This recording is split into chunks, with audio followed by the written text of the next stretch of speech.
ng Young Filipinas ang pagbubukas ng Under-17 Asia Cup matapos itong talunin ng Indonesia in a 6-1 score. Pinangunahan ni Alex Pino at Natalie Collins sa koponan para sa pag-asang masecure ang spot sa 2024 World Cup. Tutukan ng victorious moment ng Philippine team sa report na ito.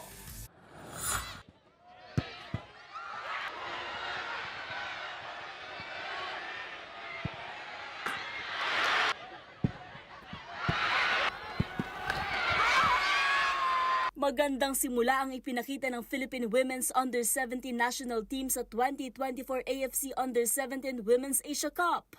Ito ay matapos itong dominahin ang host nation na Indonesia with 6-1 score. Nakuha ni Alexa Pino ang unang goal para sa Philippine team sa unang 6 na minuto pa lang ng laban. Pero agad itong natapatan ng Indonesia sa 12 minuto matapos ang goal mula kay Claudia Schuneman. At hindi rin naman nagtagal nang makuha ng Pilipinas ang lead. In 22 minutes, nakakuha ng goal si Jay Marigay. Tuluyan na ngang naibalik sa Young Filipinas ang momentum dahil sinundan pa ito ng panibagong goal mula kay Pino sa 35th at 2 pa mula kay Natalie Collins. Kasunod ng panalong ito, tied ang Philippine team sa North Korea sa Group A lead. Sunod silang magtatapat sa May 9 na gaganapin sa Bali United Training Center. Tanging ang top 2 teams sa bawat group ang makakaabante sa knockout semifinals, habang ang top 3 sa nasabing tournament ay magka-qualify sa 2024 FIFA Under-17 Women's World Cup.